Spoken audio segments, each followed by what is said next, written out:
Hello, welcome back to part 3 of the Lifan. It's finally in the garage. If you haven't seen any of this project so far, go back to part 1. It's basically the history of the bike, and that's about a year ago. And part 2 was about a month ago when it's in the weeds, and me and Louis pulled it out of the weeds. But I finally got it in here last night. I was supposed to be doing it straight after I did the New Year update video, but I thought, no, I'll leave it till next morning, because I woke up the next morning with the sickness and diarrhea bug, so it's had to wait to sort of like yesterday to get it in here.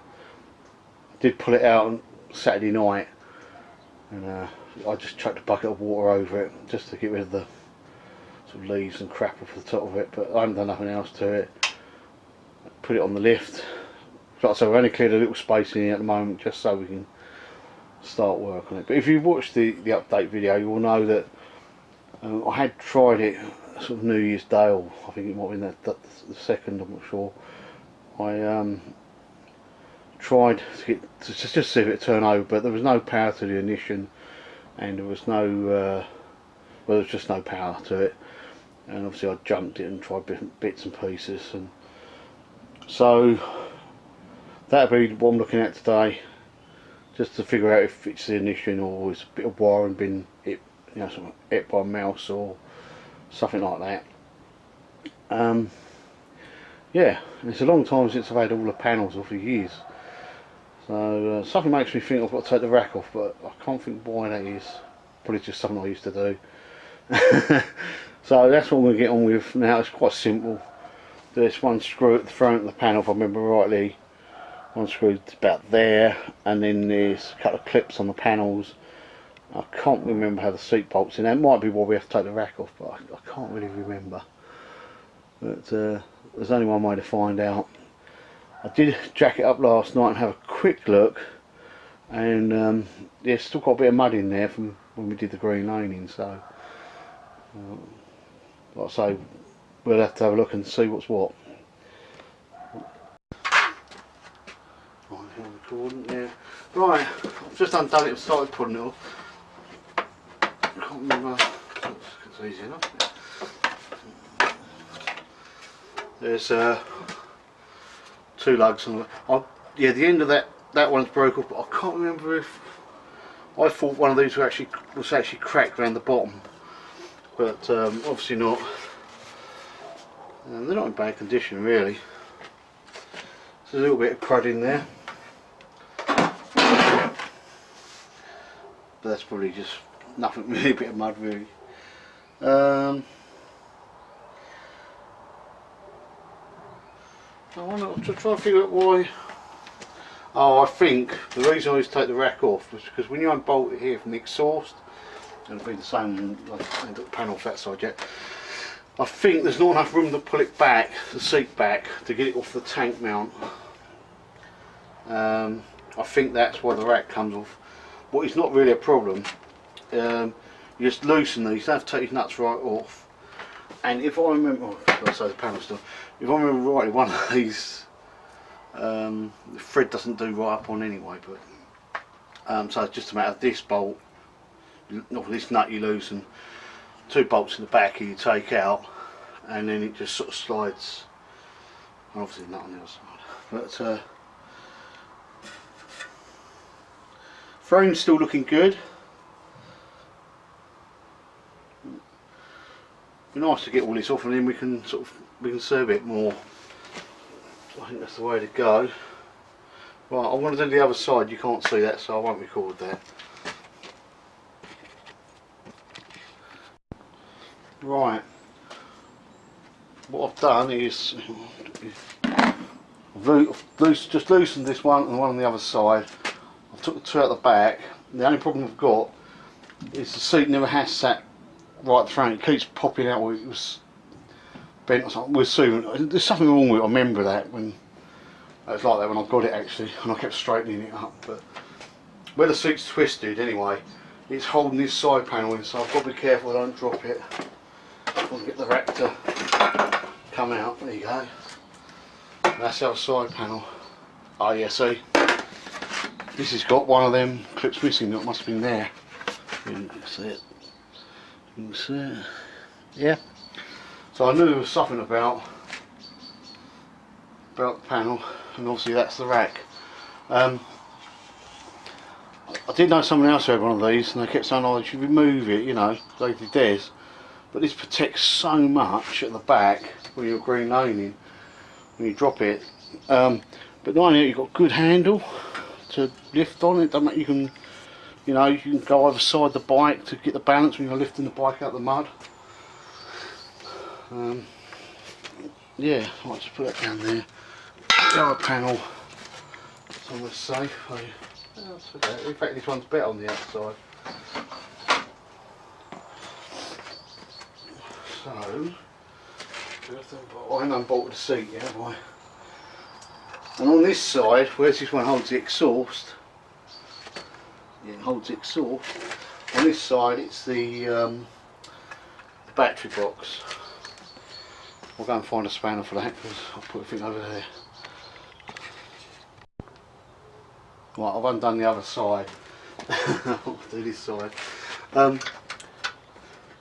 Just found another bodge I did. When I put these tyres on the back, these AC10s, Michelin AC10s, not coming out right, isn't it? The tyre was wider, the tread was wider, it was a wider tyre plus the tread. So I had to move the battery box over and I just filled it up with nuts as a space. You can put a couple of nuts in as a spacer. And I forgot about that until I see it. No, it's not that exciting, is it really? But right, let's get this suit. Can you see alright? Yeah. Apart from in the way. Wouldn't surprise me to find some mice or anything in there, so let's go to the other side. Yeah, it's a bit crud in there, but it doesn't look that bad.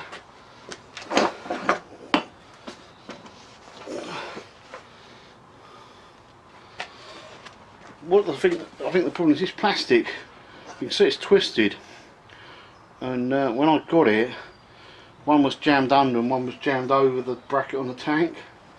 There's a lot more crud in there. I mean, I washed this quite regularly. I mean, power washed it and that. Yeah. Right. Anyway. So I think what happened the last couple of times it went out, it didn't get such a good clean because they were sort of smaller runs and. I sort of planning on using it again.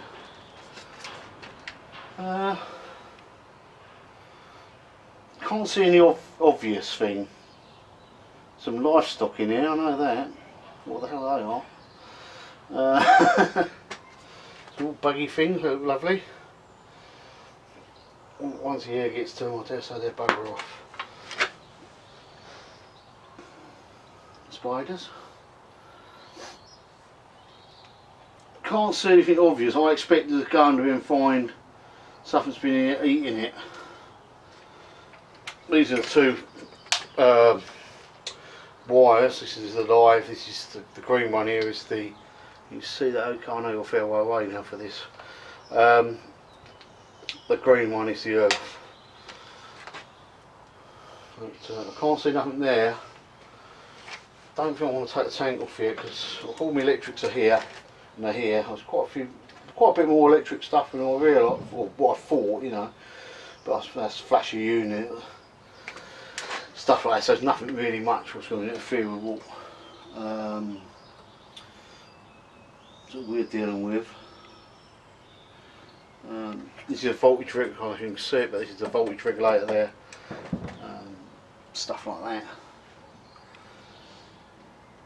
I mean, it's quite crowded in here, so I'm just wondering if I would just go round the terminals quickly and just give everything a wiggle. No, I'll just push. What's that one? Just pushed. Oh, that's only it's the brake. I don't think that was sort of half unplugged.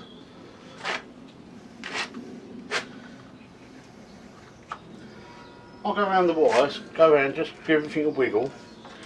And then I'll get the battery and see if we can get anything to sort of liven up a little bit.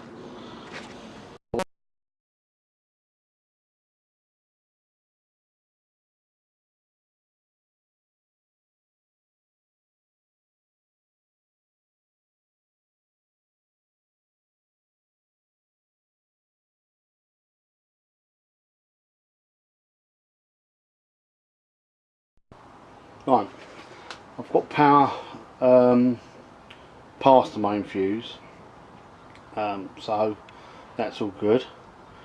So I'm still thinking it's the ignition, but I think the only real way to get to that, it looks like you can get to it easy from here, but is to take the front cowling off, or fairing off, and then I think I might even take the tank off as well, so I can follow all the wires through everywhere. But I mean, they look pretty clean, what I can see coming up, you know, in the fairing by the headlight. But I don't think anything's been in there. I've got my finger up, you know, inside the back of the speedo and that, and it seems pretty good.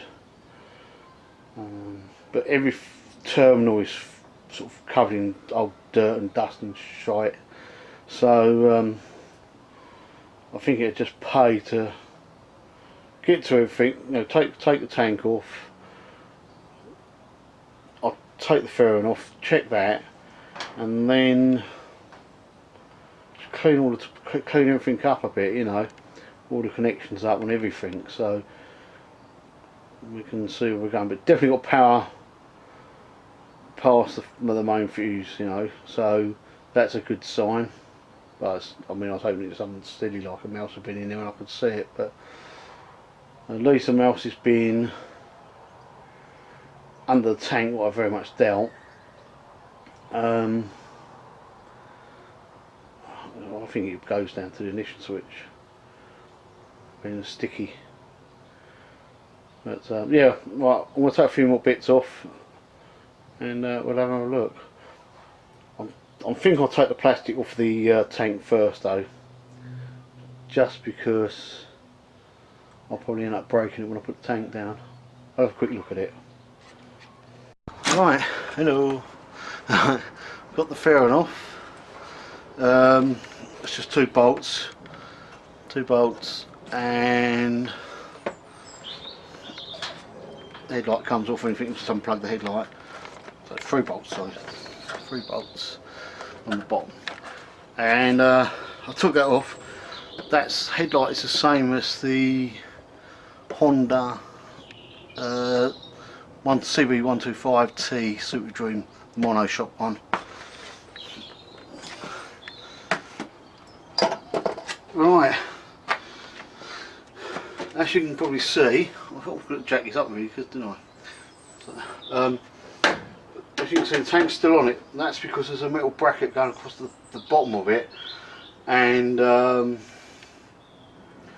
it's rusted solid, so when you unbolt the tank you can't just lift it off. So I'm going to have a look at that a little bit later. I've got the cowling off, so I'm going to move you so you can see it. Right, I don't know what you can see because it's quite dark in here now. I've got the light on now, but a bit of a funny old lighting in at the moment. Yeah, I've got the fairing off. Like I say, it's a bracket there. This one and this one, they hold the indicator, and the old tax disc, what we don't have anymore in the UK. We still have to tax them, we just don't, they don't bother giving us a piece of paper. But yeah, so what I'm going to do now, my plan is to undo the screws on the clock, and hopefully I can just pull that out with the ignition on it. I probably can just pull that ignition out, but if I put it all up together, hopefully it'll all come nice together, and I better get to the wires at the back. Should just better take it out anyway, actually. We'll have a look. We'll have a look, and so there's a few wires. Also, these are indicator wires. These are indicator wires, and stuff like that. But it's quite, for, you know, when you think it's only a dirt bike, it's quite a wire and loom in here, really. But, like I say, I can't see nothing chewed this side. Focus up a bit. But yeah, so anyway, we'll carry on. Back in the focus. Right. There's a bit of crud and that in there, isn't it? Just in case you want to see what's inside the speedo casing, dashboard, there's a rev counter, speedo.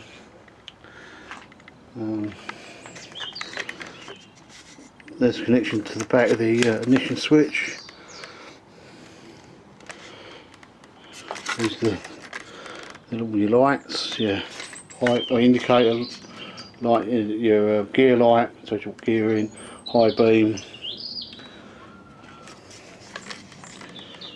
So yeah, I'm starting to think I shouldn't have put that light on now. But yeah, so I want to have a look at this and see how we get on. Right, we sussed the problem out. It's definitely the ignition barrel, or the switch I should say. Got 12 volts one side, nothing the other side, so I'll either put a switch in it or something just so we can try it. I'll do that in the next video while I decide to come in and eat everything. Yeah, so we've sussed out that problem and then we'll work our way around until we sort of, hopefully there shouldn't be too many more problems with it. Like I say, I'll either bypass it or put a switch on. I found some rag paper to rip up. But yeah, so that's the problem. Switch at the moment, and then we're, like I say, we're bound to find other problems. I was hoping to find a mel set through the wire or something, you know. But never mind. Yeah, it's nice and simple on it like that, and that's one thing solved. So if you like this video, put your thumbs up, it all helps, and if you haven't subscribed, subscribe and ring the bell, and I shall see you next Tuesday. I shall see you next Tuesday at 12. Right, bye for now.